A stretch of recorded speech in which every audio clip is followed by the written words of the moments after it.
Oh, just kidding.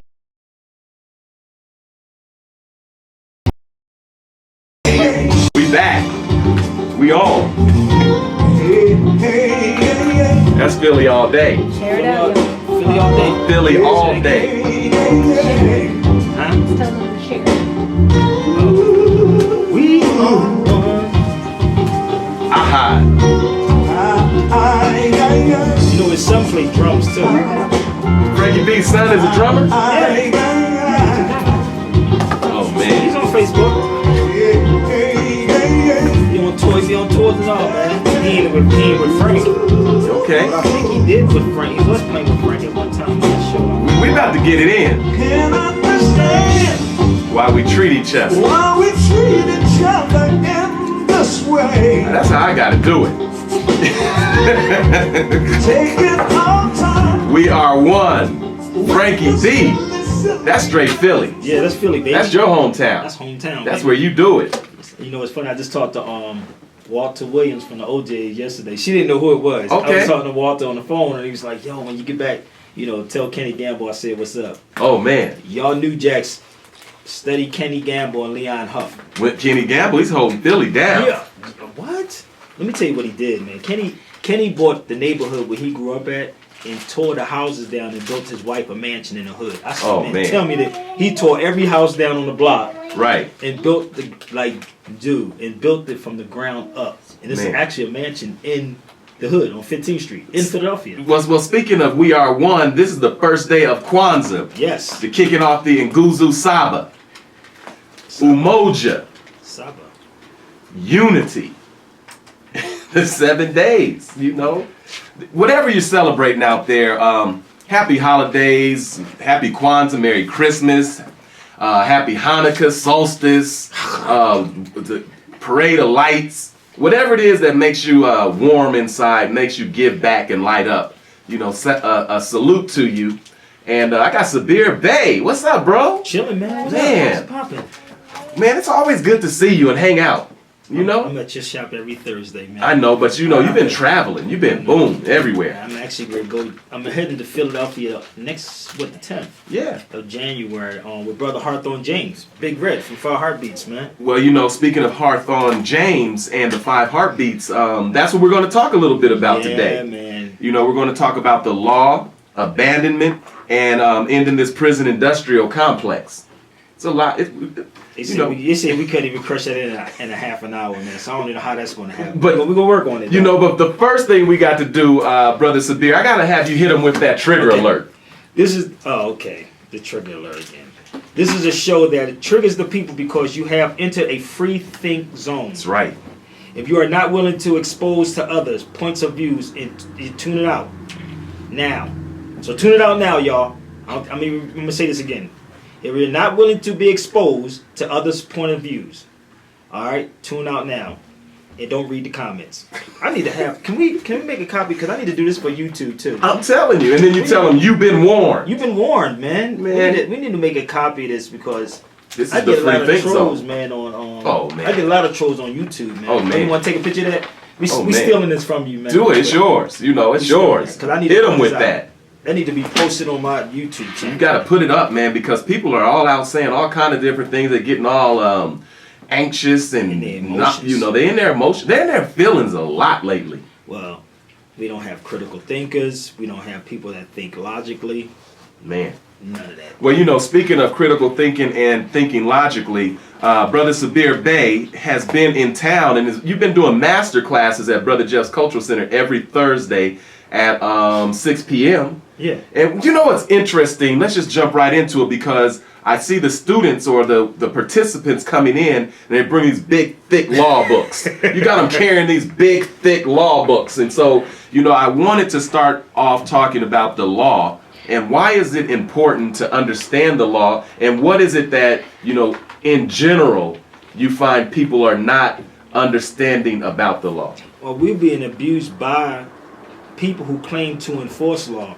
Carter G. Woodson has a book, and I don't know if you read that, but any of your listening audience ever read this book, The Miseducation of the Negro? Absolutely. Okay, some people say they read that book, And when you read the book, Carter G. Woodson states in his book, the Negro must become like the English gentleman who studies the law of the land and know the interpretations of the court, not because he wants to go into that profession. So every last one of us must know the laws of the land. So when we talk about and have politicians on these, on these platforms, and they're talking about voting for them, what message are you delivering and who you getting it from?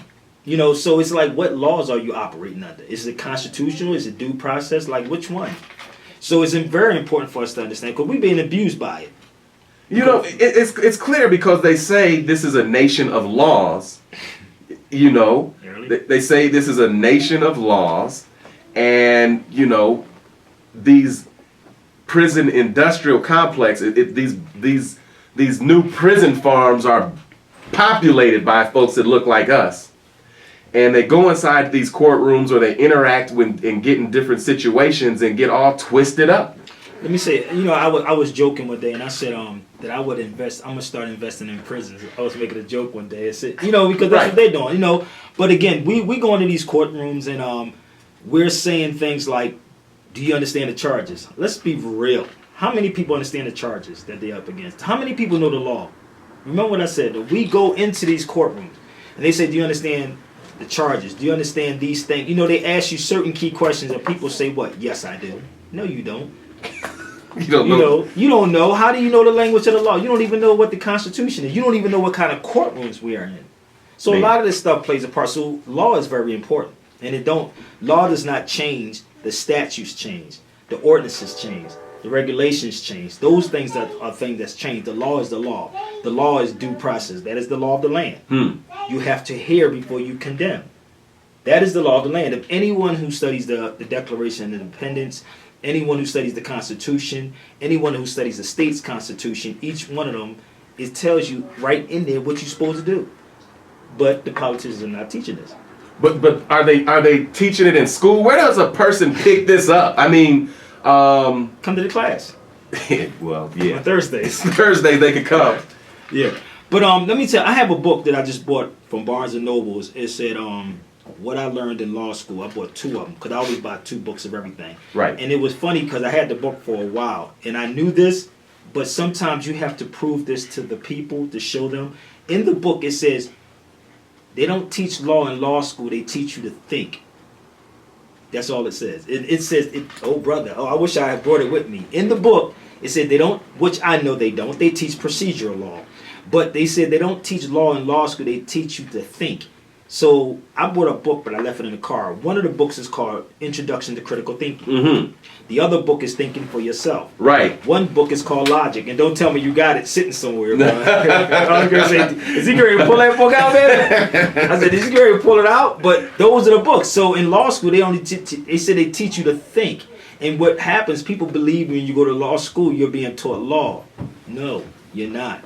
I'm looking at that book up there too, Omarosa. Yeah. Excuse me, y'all. But in law got books everywhere. I know, I'm looking at that. But, that's a thick book. It's funny, because they said you don't need a thick book, something like this, to get your point across. Right. You need to hide lies.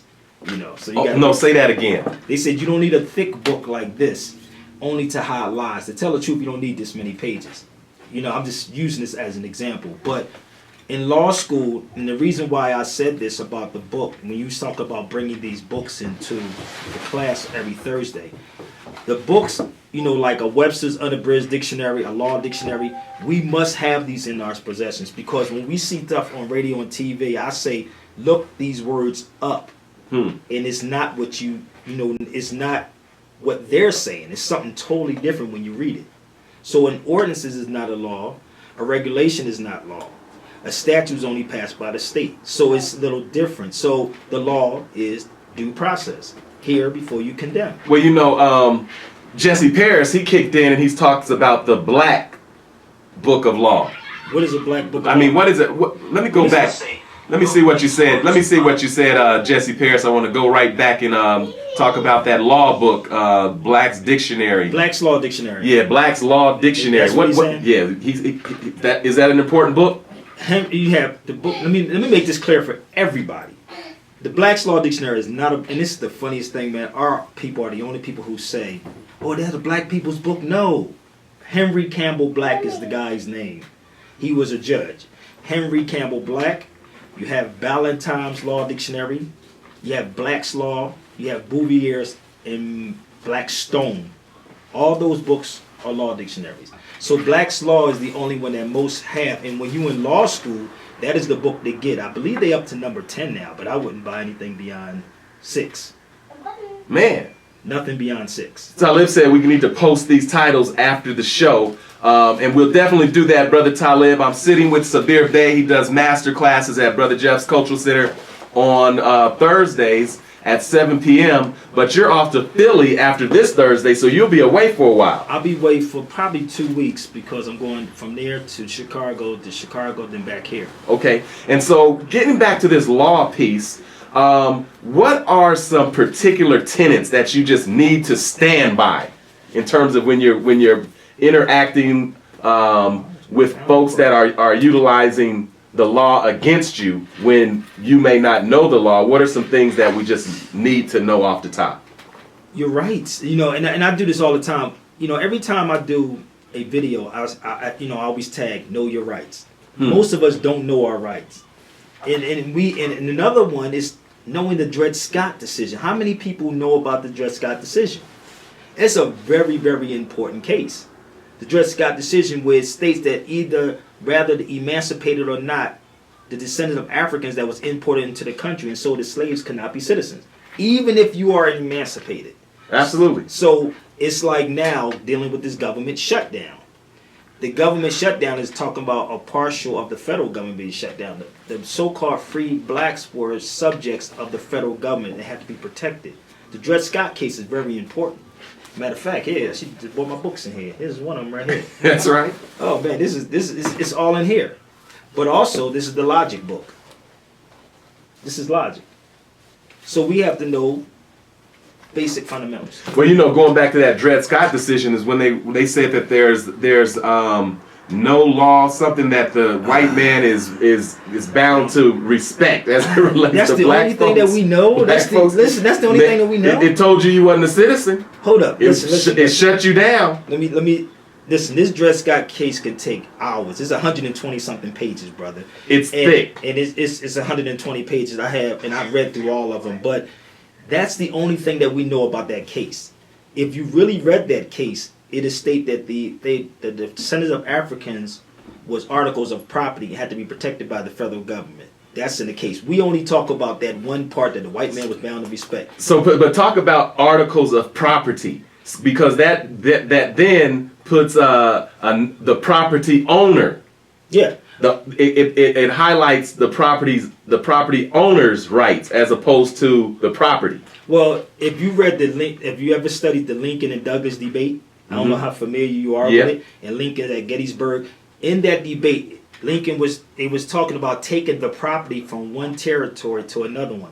It's like, for example, if I take my property from Denver and go to Philly, do I give up my property? Right. No, I don't. So Lincoln was talking about that. So because you move from one territory to another, that don't mean that I gave up my property. You're still my property. Right. That's how it's set up. This is the Dred Scott case. So when people say, well, the 14th Amendment made us citizens, it did not never say Africans or blacks were citizens. You can't find that nowhere. So where does that put us? Because there was this big thing about Dred Scott on the train, etc. It goes into the free land, and all of a sudden, argues that free territory. Well, the difference between land and territory, etc. Why I'm saying that is because people are listening because they don't understand the difference between a state and a territory. D.C. is a territory. Break down the difference. D.C. territories are inside states. D.C. is not Maryland, nor is it Virginia. It's a district. It's a territorial, right? Right. So now you can have a territory. You grow up in the hood, be like, nigga, what territory? Right. Like, what territory are you from? Right. So it could be inside of a city, but it's a territory, a district area. It's the same thing with Jerusalem. When you look at Israel, it's a territorial thing. They put the wall around it. Right. So what happens if I created DC, and I know this is it may be complicated for some people to understand this, but DC, I didn't understand it until I went there. I said, wait a minute. I stepped on one side, I was in Virginia, then the other side was in Maryland. So I said, wait a minute, it's a district. So that's the territory. It's not a state. So the federal government comes out of D.C. So the federal government is created to protect the property. And anybody that comes under the 14th Amendment, where it says all persons born or naturalized is subject to Right. the jurisdiction thereof. It didn't say America. It says subject to. What were they subject to? The territory of the federal government. So then how does it update? Because eventually Dred Scott, he sued, lost, and it was determined that, this is when, folks started going into free areas, what they've always been doing, and stealing them and doing all these different things and, going and reclaiming their so-called property. Did it ever change? It's 2018. This is the point I want to know. At 2018, where do we stand as it relates to that Dred Scott decision? It's still there. That is one of the major Supreme Court cases. This is why I said if you study this landmark decisions, I don't care where you look, you're going to always see this Dred Scott case in there. So if you have, and it is hard to explain it to people if you never have the document in your hand. When you read the whole document, not this one part where it says the black man have no rights that a white man was bound to respect, it's more than that. It was breaking down why and how they don't play no part of sovereignty. So all that's in the Dred Scott decision. So the 14th Amendment, instead of saying you're not, they're going to create the term person, or create the term person, which is dealing with property under the 14th Amendment. That's why it says all persons born. It didn't say we the people as in the preamble. They used terminology. So if I came and told you that you was a slave, what would you do? You're going to rebel, right? No doubt. Okay, so now I'm going to do it a different way. Remember when Malcolm X talked about the Novocaine? How you put them to sleep? Exactly. So Malcolm said, well, I'm going to make you submit what? Peacefully. So we're going to say, yeah, we gave you citizenship over here. No, they did not. You can't find it nowhere. And I've been searching to find out where did they say or said that the African or the blacks were citizens. Where? Well then, free thinkers out there, it's getting deep in here. Don't forget, go to brotherjeff.com, make a donation of any amount. We go on 7 donations a day. brotherjeff.com, first day of Kwanzaa, Umoja, Unity. I'm sitting here with my man, Sabir Bey. We're breaking down this law and what we know, don't know, or think we know, because it gets deep. Oh, this rabbit hole goes real deep. So what is an African American? I'm trying to figure that one out too. Oh, well, even before we get into the African American portion, I'm trying to figure out if the Dred Scott decision, said that, it reinforced this piece of property set situation. Who are we today? Who are we as it relates legally? Because we're voting, we're doing all these different things that citizens are allowed to do. Help me unravel this. Let me tell you, voting don't make you a citizen. This is the funniest thing. Listen. If people look up, and I know this is hard for some people, and just research this information. Right. Look up the term plebiscite. A plebiscite is a people's vote. It is something that's totally different. It was a privilege they was giving black people. So I think you can go it's to a another privilege, not a right. Hey, it's a privilege, brother. They say every 20-something year they're going to let you vote. That's right. Just listen to them sometimes. They're not lying to you. They telling you, hey, where are you at? The District of Columbia, D.C. And what they did, it expanded outside of the District of Columbia because every city has a district, right? Right. They say vote in your district, right? That's right. I don't know how many people was growing up. When I was younger, I didn't peep this till I was, older. I was like, wait a minute. We never had, in Philadelphia, we used to use 4-6. Remember, they never used the 191s and the whole numbers. They used the last 2 numbers. But now they're using the 191 and 411. Like the first 3 numbers, which relates to D.C. So that's a district area.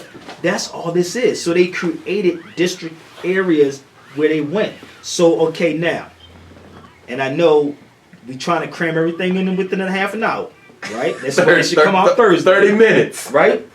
So they created the district areas, which you go vote in your district area, which is a federal area, which is federally funded money. So now this is why people getting upset about the government being shut down, the federal government. They didn't say no state government, they said the federal government. Right. They didn't even say the federal government. This is the crazy how they manipulate you on TV. They say, the government is shutting down. But like, what government? They didn't tell you what government. So that's the question you gotta ask when they say the government is shutting down. Of course, at the federal level, you understand. It's supposed to be assumed. Yeah, but when they leave stuff out, they leave stuff out for for a reason. It's very calculated. Listen, man, there is no mistakes in politics, brother. Everything is set up for a reason. So listen, you have the federal government, state government, local government, right? National government, central government, United States government. I know there's a lot of governments, ain't it? It's a lot. But we automatically say a government, we thinking all of it. No, they're talking about the federal government.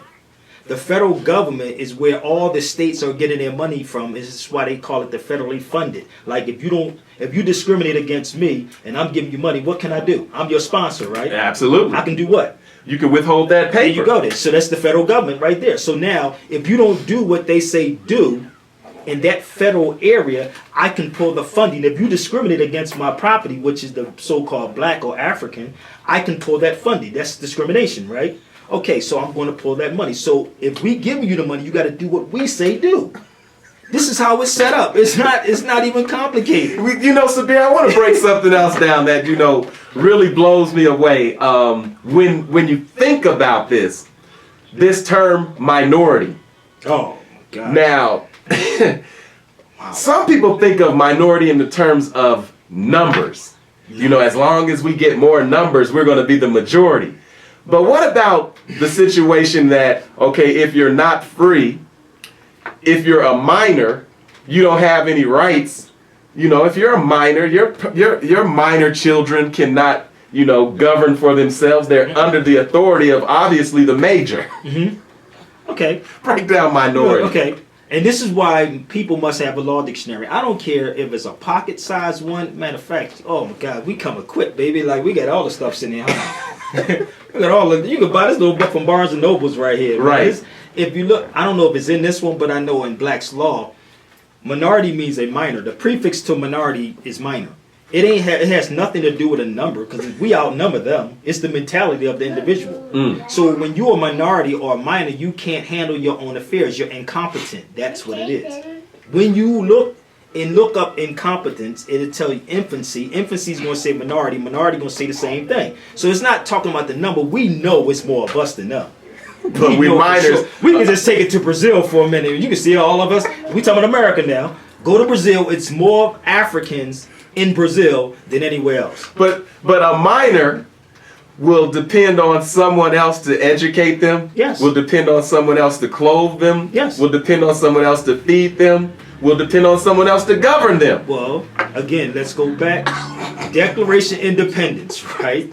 We're not independent, we dependent.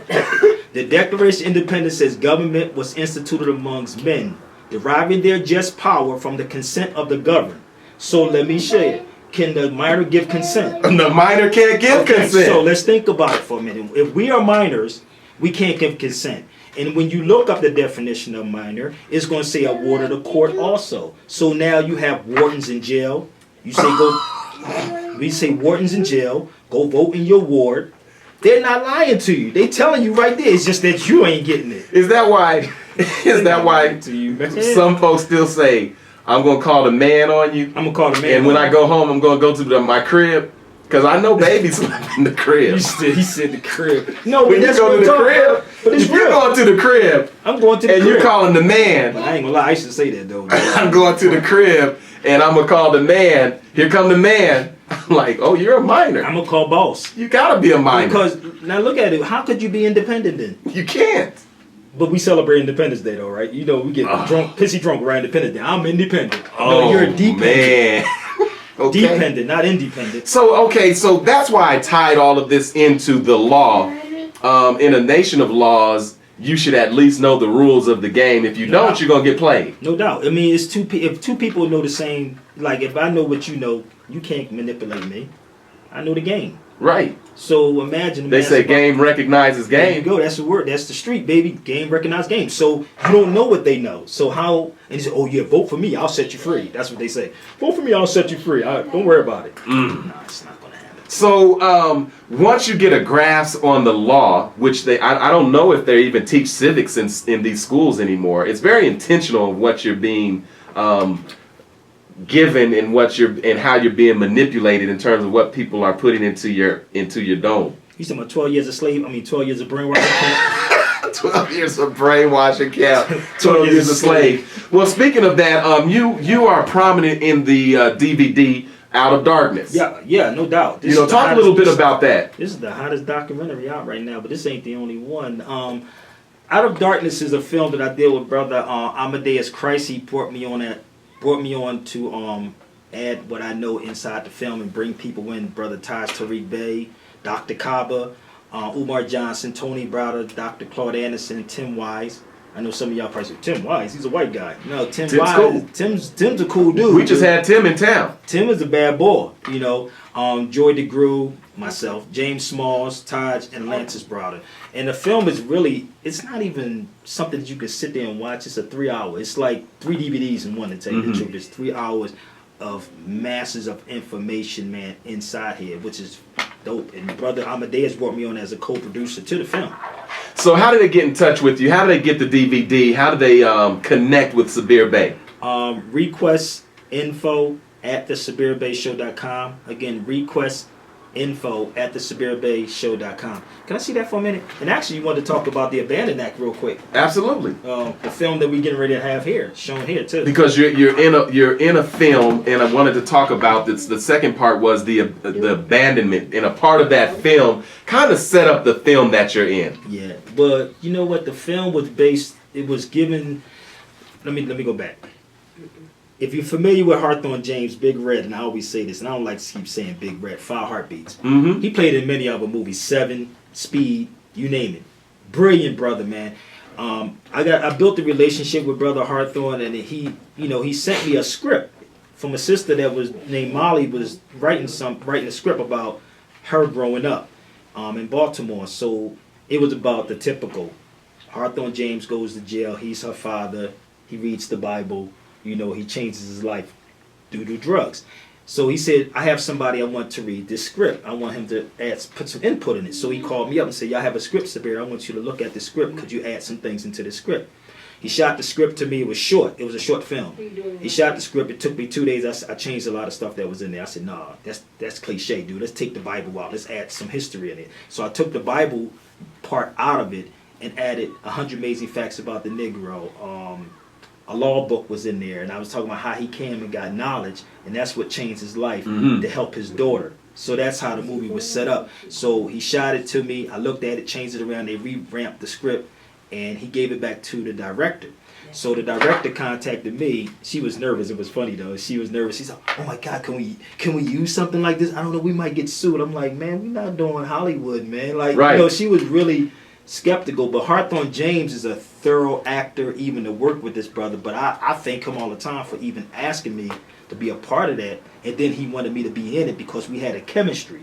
So when the film came in, I didn't even know I was supposed to be in it because he asked me. Molly asked me did I want to be a producer or get credit for a writer. I said, well, I just take the producer's credit, even though I co-wrote the film. You know, so as they getting ready to shoot, they had a jumpsuit for me, and it was so funny. That's that scene. You know, it was so, and mind you, I wasn't. You know, I know it was in the script, so it didn't nothing I read. So they brought me the jumpsuit, and I'm looking like, what is this? He said, no, I want you to be in the scene with me. So the scene that you saw with me and him sitting there talking, right? It was improv because it was really us talking, just like we're doing. So the other director, she was watching as she's filming. It was one take, bam, good. Okay, let's use that one. I said, wait a minute. She said, you did that real good. I said, I don't.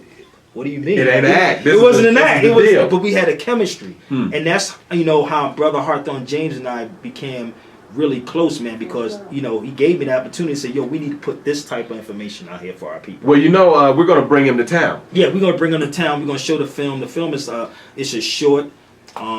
Molly did a good job. We scouted spots. One part was in a bar, one part was in the Merck Park. One was in a couple people houses. It was dope. But it talks on topical issues, yes. Trauma, intergenerational trauma, the way that plays out. Yeah. The way it leads to the incarceration, and then some healing. Yes. In terms of how that can work. What are some solutions that you have that can help our people out of some of these conditions we continually find ourselves fighting over generation after generation? I say classes, man, that we need to have on a regular, films that we back.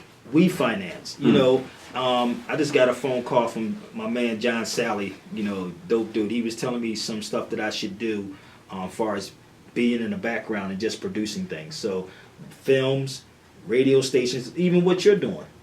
Well, you know, everybody, let's give Sabir a round of applause right on in the Free Think Zone. A lot more to do, a lot more to talk about. I want, because we started with Dred Scott, where does that leave us today legally? Are those descendants or those that were enslaved, is it still property? Is it, what is it? And legally, what is freedom? I don't like to use the word free because you said freedom is free and dumb.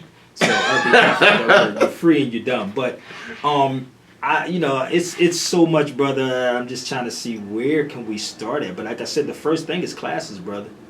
Classes. And we honestly, and I always ask the politicians to come out to the classes on Thursday. We're not done yet. We coming right back with some more of the classes as soon as I get back. There you go. You know, we're not done. So, okay, so in terms of property, and then when you become a ward of the state, you got to know that you're a ward of the state. Most of us don't know that we are. We don't know that we are. I mean, seriously, there's a saying in hip hop. KRS-One says, "Slaves do what they're told. Free people do what they want." Huh.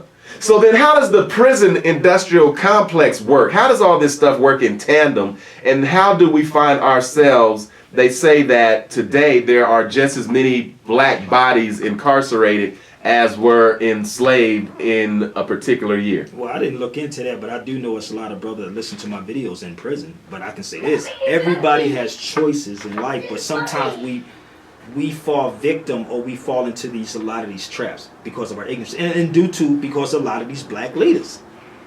Man, I'm gonna keep it real with you, and black politicians too, because they supposed to have civics classes for our people, brother. Have something. We have to have something for our people to come to. Are you saying that the politicians are supposed to have civic classes? Yes, they supposed to have civics classes. Why not? Yes. Teach on that. What do you mean? We are voting for them, aren't we? Well, not me, but y'all voting for them.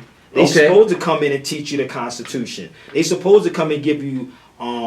Every state has free Constitution that you can pick up. State legislators' books that you can pick up. You don't have to pay for those books. They supposed to have civics classes every week to teach the people the Constitution. Every state I've been in, I have not seen that yet. I have not seen not one politician have a class every week. The way I was doing this class, because I was only, on my head, I was only supposed to be 1 week. I was like, he got me for a month. But that's what they're getting paid for. I'm not getting paid to do that. That's their job to actually have these classes every week. And inform people of their rights. That's not my job. So, education. I want to go back. I want to talk a little bit about, your travels in Spain or Andalusia. Yeah. And the calendar as well. Andalusia. And you talk a lot about the Moors and some of that history. Why don't you break a little bit of that down for those who didn't see some of our previous conversations, and a little bit about that knowledge of self or self-identity. That's another thing that we're not being taught, who the Moors are. Like and in my travels, I don't hear them speak about us being Moors, not even in the universities, and it's a reason why.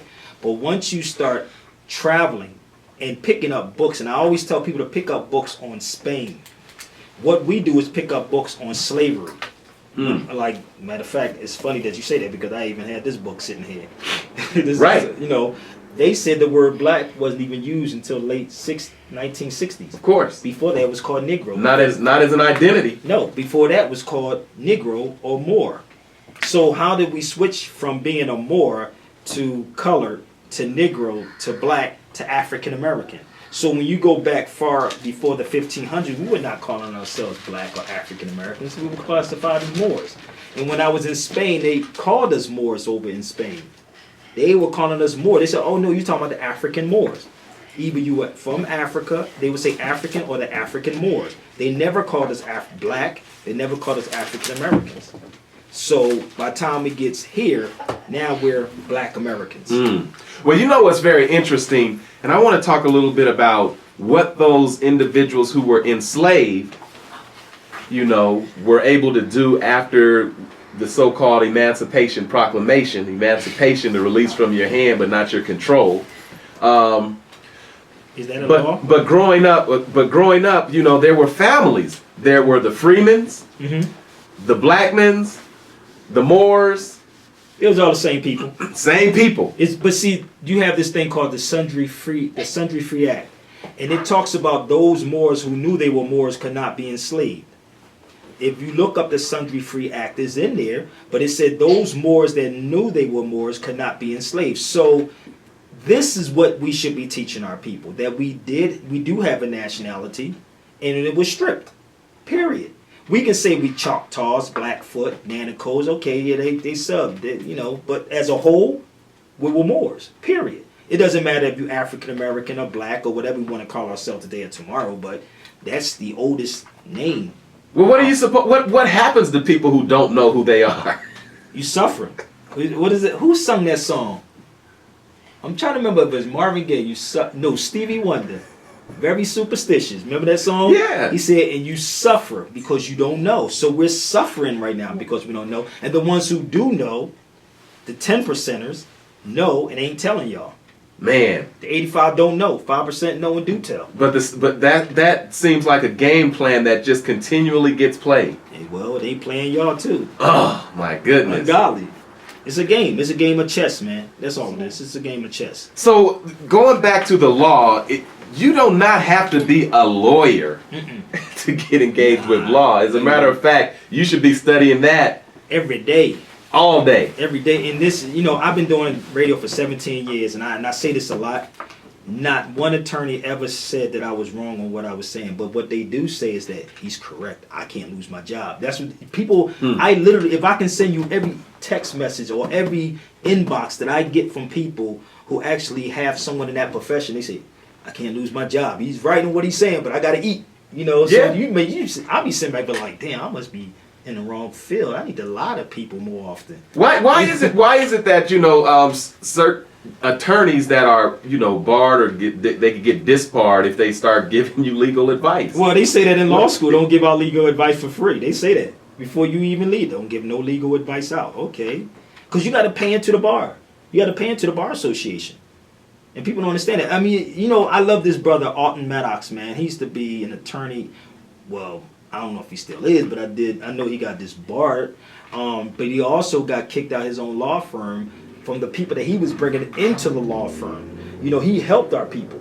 But he was the one that told me to study the Dred Scott case. But it's, you know how you get into something, you so happy, and then you see the reality of stuff. It's just like a celebrity. Right. You know, I've been in LA for 9 years. You see Martin lose his mind, Lauren lose their mind. Like, you see these people once they get in, and you see the reality, you start saying, wait a minute, this is not real. You know, you start losing it. It's the same thing with most of these people that's in this industry or attorneys. I had a brother, Willie Natil, got disbarred. He passed away. But when he got disbarred, he started going downhill. You know, because once you wake up and see the reality, when you take those blinders off, you be like, whoa, well, you got to keep up with the lie. And if you keep up with the lie, then you're unhealthy because now, you know, you're not feeling right because it's not morally right. So it's no accident that the masses of the people are being manipulated. Yes, and and let me tell you, in majority of these schools, in these Ivy League schools, or these uppity class, you know, with these Europeans, they teach their children critical thinking. Like I said, logic,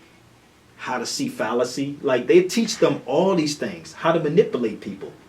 This is what they do on a daily while we celebrating Christmas and Valentine's Day and New Year's and all of. Oh, no. So break down logic. What should we know about that? How's it work? To identify the problems. I'm still actually, you know what's funny? Even though I bought this book, I was living it. Some of the books is not necessarily when you live it, does it make sense? Like you say, what is minority? A minority, can we possibly be a minority when there's more of us? Think about it. It don't make sense. It's not numbers. Some things it can't just don't be make numbers. sense. Let's look at it for a minute. When we say white supremacy, really? What is white supremacy? That's a theory. It's not a fact. You see what I'm saying? Things like that, like white supremacy, it's a theory. It's not a fact. Why do you give these people more power? Take it from them. And this is why even books like Frantz Fanon's book, Black Skin, White Mask, he talks about it in there, about the inferiority complex. But you don't hear our people talking about that. What is inferiority? You got to look like them, dress like them. Yo, I went to Harvard, Spelman, Yale. Yo, I got a degree in this. I have a master's in this. You know, I want to ask you something. Again, I'm with Sabir Bey. So much scholarship, widely regarded in terms of documentaries, film, travel. Folks seek you out to, learn certain things. You're right here doing Thursday classes at Brother Jeff's Cultural Center. Today's scholarship, if we could call it that, particularly what you see on social media, YouTube, and all these folks arguing back and forth about what consciousness is and what it isn't as it relates to we as a people. I don't even know what that is. I don't even know what a scholar or consciousness is. I don't know. What is going on out here? Only thing I know is to be conscious of my consciousness. Right. Like, I know what's wrong.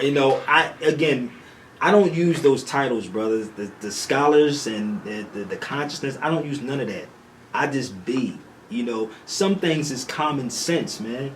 It's common sense. So I don't hold on to these titles. This is the problem with our people. We hold on to these titles and haven't fixed no problem. Man. We love titles. There was a story, and I said this, I think you left the class early on Thursday, and I was talking about this guy who's working for Bill Clinton in Philadelphia. We was in a barbershop in Philly.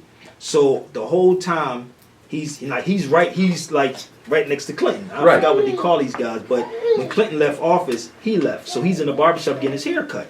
And he said they had a function, and all the black people were coming in, giving them business cards. He's standing next to Clinton. Yeah, give me a call. You know how our people are. Right. Hey, I'm such and such. He said one European, a white guy, just in case, because some people get upset, so Caucasian, white guy, he went and shook the dude's hand and said, "You're the man." Now, most people wouldn't understand that. Huh. What did he mean by that? What did he mean? He said, "You the one that has the key. The key is that because you're sitting next to Bill Clinton, I don't need to give you no cards. You are the one." You see what I'm saying? If I'm sitting next to the man next to the man, exactly, you next to me, so you don't need to give you no cards because you know me. So that's how I was said. He said we are so strung on titles. This guy was telling us, and I was like, wow, that's real. And when he said this, now mind you, this is over maybe 13 years ago. He said this. Whenever Clinton got out of office, I don't know how long. It's been a minute, right? But he's been out for a minute, right? The dude was sitting in the barbershop. I still remember where we was at, 16th and South in Philadelphia, getting his hair cut. It's not even that barbershop anymore. But he sat there and told us, this is black people. And this is a brother who said that. Well, it's clearly obvious that we've been enamored with, just give us a title or a business card, don't match it with any power, no finances or wherewithal to help our people collectively. We bit into this rugged individualism. Yeah, when everything is me. My. That's us. It's us. I mean, this is, and some people get upset with me and I say, we got to blame ourselves, brother. Honestly, I know the European or the white man did it, but we got to blame ourselves too. We can't keep biting the apple. I mean, if you see it, sometimes you just need to know how to avoid it. Well, that's true too. But if you see something wrong, you got to say something. Don't well, they? If you on the subway in New York, they say you see something, say something. I'll be like, they bet that in your head. You go to New York, I'll be like on the subway, like you see something, say something. Well, I'm saying something. But when you say something, you're the bad guy. When I see the politicians and the so-called black ones that is not doing anything, I'm saying something about it, but it makes you the bad guy that make them don't want to deal with you. Well, they make it sound like you're being offensive against your own. You're throwing shade. You're hating. You're a hater. Not that. They hating on our own. That's what I'm saying. I mean, but at some point we got to grow up and mature politically, socially. In other words, at some point you move beyond a minor. You become an adult or major. Responsibility, because when you're a minor, you don't have the responsibility. You can blame someone else. As a majority, you are responsible for your actions. That's how it is. You are responsible. We don't want to be responsible for our actions. We want to blame the white man did it. Or Eve maybe eat the apple. No, she didn't. She just set it there. You can sit something there and you ain't got to touch it. You just look at it. Okay, let me examine it for a minute. You ever see these people outside? And I was in LA one time, when I moved out there, they would give you stuff for free. So I was, they went to go give me, I forgot what it was. They do it all the time on the streets. So they said, I didn't want to go give it to me, and I looked at it. I was like, what is it? Explain it to me. And they said, what do you mean explain it? They said, you must not be from here. Like, sure. They said, because we accept anything without questioning. So I'm like, no, explain to me, what is it? And because I'm just not going to accept that. You know, we automatically, because of conditioning and watching TV, we accept everything and accept it from these people we call our leaders or these black scholars. We accept everything from them because it looks good. Or some of them come play and dress up. You know what would hurt a minor if someone told him to grow up? Yeah, that would hurt a minor. Well, you should start telling people that. Just grow up. If I'm on the show with somebody, I'm like, why don't you grow up, dude? What are you talking about? Grow up. Yeah. I would say that in the middle of a conversation, but I'll be the bad guy. You went off script. Do you understand I do improv, bro? I don't follow scripts. Why don't you just grow up? I don't follow scripts, brother. Like, but the world looks at us, you know, as a people. I mean, a lot of the elders and those that know that I've been around, they've been saying this, they've been sharing this, but a lot of us refuse to just grow up. Well, just refuse. The responsibility, brother. That responsibility is like, man, my parents take care of me. Well, it's not even that. If your parents take care of you, the white man is taking care of you. That's what I'm saying. Yeah, there you go. But that's the big point. Yeah. Whenever somebody else is taking care of you and you're a minor and then you show up and you are demanding equality, it's a bad look. It is. It's very bad.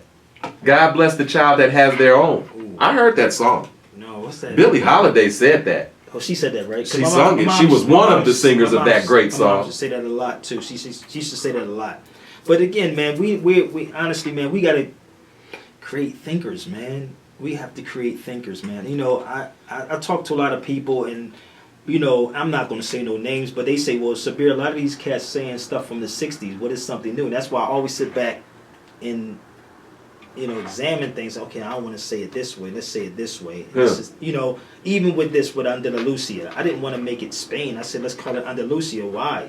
Right. So the children can say, what is Andalusia? Right. So they can research Andalusia. This is not just a calendar. This is like a collector's item. So you can research this information, man. Well, you know, when some folks say, why don't you say something new? You could just say, well, why don't you get hip to what was old? Well, I can't give you nothing new if you're not going to grab what's old. Well, that is true, too. At least, you know, you got to build on a foundation. Yes. And so when folks are looking for something new, they're generally looking to be entertained. They're looking to feel good. They're looking to clap and cheer. They need to be edutained. They want to be edutained.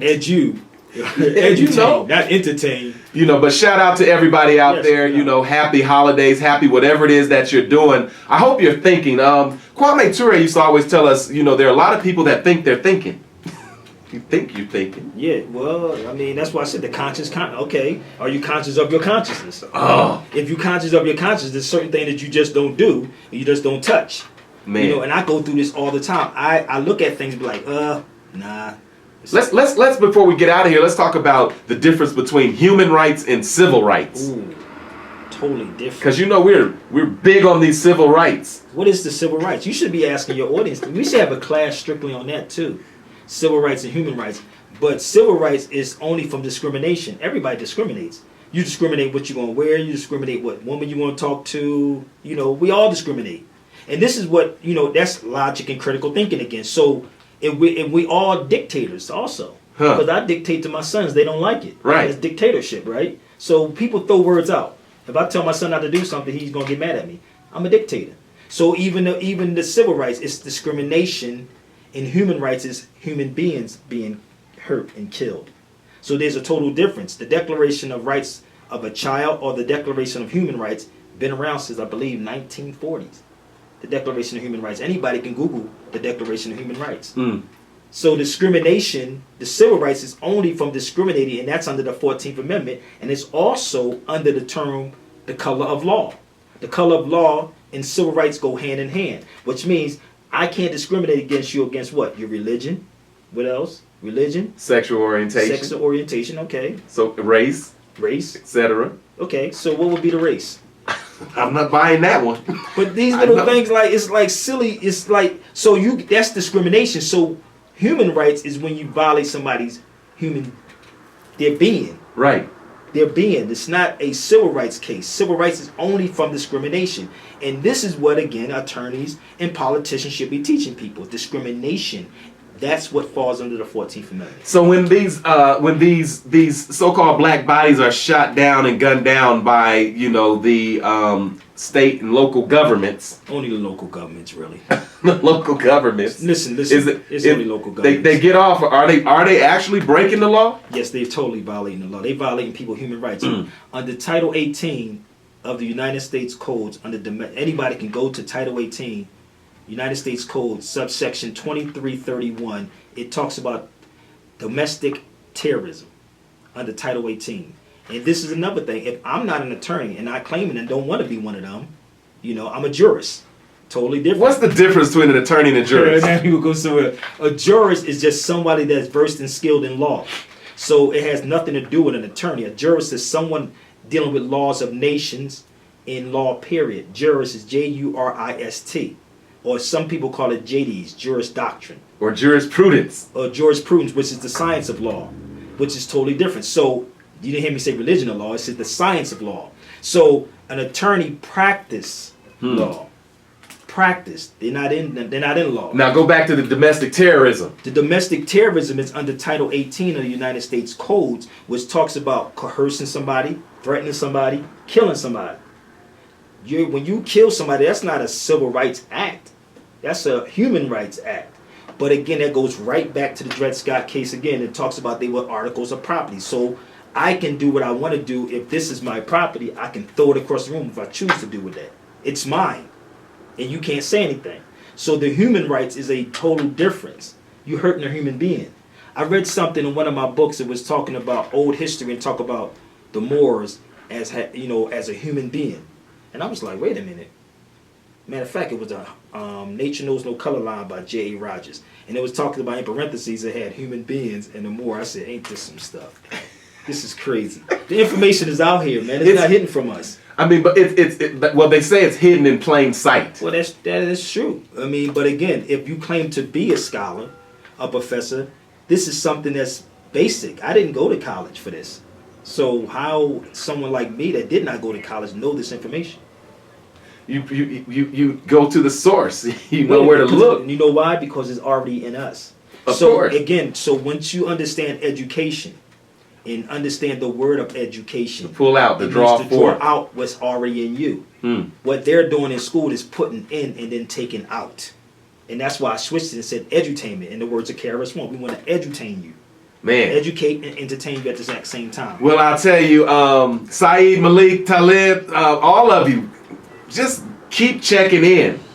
You know, it's interesting about when you take a book, you know, it kind of looks like a bird. When you open it, you can fly. Man, listen, R. Kelly, what he said? R. Kelly said, I believe I can fly. I'll show you how to fly. I believe I can. Don't let anyone tell you you can't fly. I'll show you how to. It can be done. Yeah, it can be done. A lot can be done, man.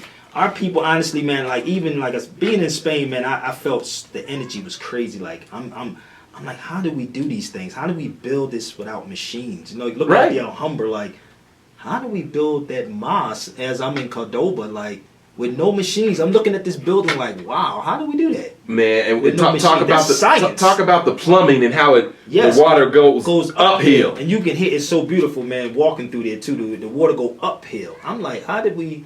That ain't religion. That's a science they were dealing with to make it go up and then come in. I was like, wow. We got to get back to that. But when someone turns that off, you don't even know you've done that, let alone that it's being done. But that's the 12 years of 12 years of brainwashing camp. You know the old folks. You know when folks say they want that old time religion or the folks that know. You know, that old time knowledge. They know. You know, getting back to knowing what was and what is, it's a whole different thing. What is religion? Man, what is the old time religion? Well, to realign yourself back to something. The whole concept, even again in language, everything is a prefix and a suffix to it. The prefix is what? To religion. Do again. To do again. To what is allegiance? Come to on. my allegiance to something. So we're going back to the old time allegiance. We giving our allegiance, or I'm pledging my allegiance. We're going back to that again. Some people say, well, that's semantics. No, it's not. It's language. Man. It's etymology. It's prefixes, suffixes, denotations, connotations. All this plays a part, man, and everything. I want to say hello there, Sister Helen. I know you can fly. A lot of you all are out there flying. We're hanging out with my man Sabir Bey. Hope everybody is just vibrating at their highest level. Come out to the last class on Thursday. That's tomorrow. Tomorrow. Damn, I forgot. If you like what you're hearing, you can come to Brother Jeff's Cultural Center tomorrow at 7. Kick it. Hang out. 6 o'clock, right? It's at 6 o'clock. Yeah, He 6. said 7 o'clock. You see how I caught I that? know. He said 6. 6. That's the improv stuff that happens. I know, 6 o'clock. You guys get over there. Brother Jeff's Cultural Center. Hang out with Sabir Bey. We've been doing these master classes. And also pick up this DVD that you're in. This Out of Darkness class. You can pick this up tomorrow night if you like. You get the calendar. But again, talk a little bit about the movie we're going to be showing that you're in. We're talking Abandoned Act. I was trying to get Hawthorne James to. That's why I asked you about the call. Yeah, we were going to bring him in and pipe him in, but it's going to be better when we bring him here. Yeah, that'd be much better. Like I said, the short movie is dope. We trying to. I don't want to say try. We're gonna make a series out of that, but we need the finances to be there. So this is just one part of it. Jerry, that's at Brother Jeff's Culture Center, 2836 Welton Street, right here in the historic 5 Points. We could do a movie in here. I just walked through this building. It was like you could do a whole. I'm so serious. I'm in my head. Like I walk through these places. I'm like, because we have another script that we're working on. The brother's doing a treatment in Vegas right now about hip hop, and we're gonna bring Hawthorne James in on it too, as being a record promoter. So it's gonna be kind of crazy. So that's just one of the things that we're working on right now. And I just looked at this. I said, this could be a office setup. Like in my head, I'm looking at this how it's set up, and I said we can do a shooting in here. So what's the in terms of the debate, semantics, etymology? Break down. Some of those words folks say, oh, it's just semantics. No, it's not. Listen, etymology, and anyone can look this up. I know this is not, y'all not used to this. It ain't semantics. Semantics is something that's totally different when you're playing with the words. Etymology or etymon, one is the study of words and one is the origins of words. Etymology or etymon, if you pick up a regular Webster's dictionary, right, you're going to see in the first 3 pages, etymology. It's going to give you the origins of the words. It has nothing to do with a white man's words. The white man did not make up the words. A lot of language that we're using is German language, it's Latin languages, it's not English language. So Noah Webster, if you research Noah Webster, where did he get it from? So you have to research the people that put these books out. Etymology and etymon is the origins of words. One is the origin, one is the study of words. So people say pun. No, it's not. It's not semantics either. So now let's close the circle. How can we end this prison industrial complex? I mean, I can't, I'm not in that position to do I that. But know. I'm going to tell you this. I know how. I'm going to tell you this. Fly, but hold up. I got a brother that comes on, and it's so funny that he's live every time I'm on YouTube. And he said, brother, I be like, yo, you should tell everybody to listen to the show. Right? He said, I can't do this because I'm supposed to have a phone in here, right? This is what he's talking about. In the prison, right? I said, no, this is what you can do, brother. I said, you should start classes inside there. Instead of watching football and basketball, have some classes inside your cell and watch how fast the time goes. And another thing is, know your rights. Yes. Know the law. Know the difference between education and miseducation. Know that there is a school or a preschool to prison pipeline that the industry continues. And if you know it, then you have to do things that will prevent you from falling into these silly traps that continue to be pushed forward generation after generation. And beat up these politicians. I'm going to tell you, I say this all the time. It was supposed to be a couple that came out, and I don't mean beat them up with the truth. We was waiting for a couple to come last Thursday, but they didn't come through. They made up excuses, I guess. But, I wouldn't vote for none of them. I ain't going to lie, until they start teaching this. I wouldn't vote for none, and we have the power. We have the power to make these changes. People have the power. Yes, we have the power to make the changes. We just not armed. Man. We're not armed with the information. Get armed with information. That's another way to close that circle, close that gap. Again, don't forget, first night of Kwanzaa in Nguzu Saba. We will be at Cleo Parker Robinson's at 7 p.m. Dealing with Umoja, unity. There's nothing wrong with unity. Come together as one. That's. They don't even know what that is. We're gonna teach them. Unity. We got to teach. We've got to teach. Jesse Parrish, right on. Vincent, right on. It's good to see everybody. Make sure you go to brotherjeff.com. Make your donation of any amount. Saeed talking about that root knowledge. Root knowledge. Talk about root knowledge versus branch knowledge. Root. You hang out on them branches, it's gonna fall. It's gonna You get break. down to that root. Everything is already in you, though. But Yeah. I'm reading this right here. But somebody said run for office. That's what. Excuse me. I'm eye hustling on your page. Somebody said they wouldn't want this in the office. That's how simple that is. People always say, "Oh, Sabir, go to law school." No, they would kick me out. You understand how many brothers I literally sent to law school, like from watching my videos, and they said once they sit in, they be like, "Dude, you be kicked out." This is what they told me because I'm not going to go along with the professor because I know they don't teach law. My boy's in law school right now that was in the military. He just said, "Sabir, I brought up." I think they said the Fifth Amendment. It was a couple of, and this is a constitutional attorney, a professor, and they brought up some quotes from the Constitution. They didn't even know anything about it. He's asking the professor this, you know, and the professor like, I don't know. He said, how are you a constitutional professor? You don't know this. So for me to go to law school would be a waste of my time. Just give me the degree. You see, if that's all it takes, just give me the degree then. Okay, so I'm not going to sit here and listen to you fill my head with the garbage when I know it's it's a lie. Man. So that's 4 years or 6 years, whatever how long it takes. I've been doing it for 20 years. So why would I sit somewhere for 4 years to listen to this when I know it's wrong? Wow. That's crazy. All right, you all. Samaya, was it all good? Yeah, it was pretty It's good. all good, right? Hey, on. how you doing, Samaya? She's hanging. I mean, it is all good. Amadi was all good. Absolutely. Let's do it, my man. No Keep doubt. on. Peace, man. Keep Peace to on. the family, man. See Don't y'all forget, tomorrow. 6 o'clock, Brother Jeff's Cultural Center. If you are interested in what you heard, you got more questions, you want to dig into this, you want to fly. He said you want to You fly. want to spread them wings. You know what one thing you should brought up too? Democracy and republic, man.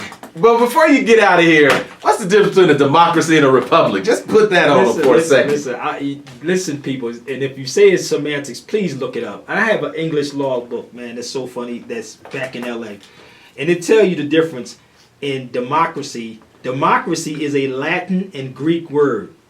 Democratic is a Latin and Greek word. Demo is demon and krasik. You can look up in any dictionary of the prefix and the suffix to democracy, right? Republic means read back to the public, which is the people. This is why the Constitution talks about every state of the Union guarantees a Republican form of government. 8th grade civics book states, and he said, in our republic, if citizens are willing to think for themselves and not follow what others tell them. In a republic. So the republic is the people, democracy, which means the mob rules. Malcolm talked about this. You can have 10 people and 9 people disagree with that one in the democracy. He runs. They rule. In a republic, 1 vote, 1 count. So I don't have to agree with you in a republic. Because number one, I'm thinking for myself. So in our history, anyway, we were Republicans in our history, but they don't teach that. You ain't going to find democracy nowhere in the Constitution. But I remember as a kid they used to say, "Into the republic for which we stand," but they didn't never tell you what a republic But wait a minute, was. you ain't going to find democracy nowhere in the Constitution, but you got educated people on TV. This is democracy. Where? Where is that in the Constitution? It don't exist, people. Stop. And with that, Critical you all, thinking, man. if you go down swinging, you baby, just might better. score a knockout. Knockout. Rumble, young man and women. Let's give Sabir another round of Thank applause. y'all, man. Right on. Always good to have you. Keep on rumbling.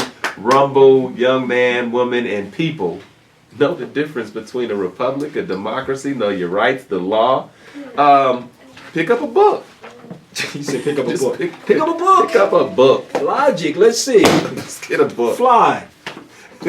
Now, you want to blow somebody away? Don't say what's up. Say what you reading. No, they'll run. They be like, What you reading? You know. What's up, man? What you reading?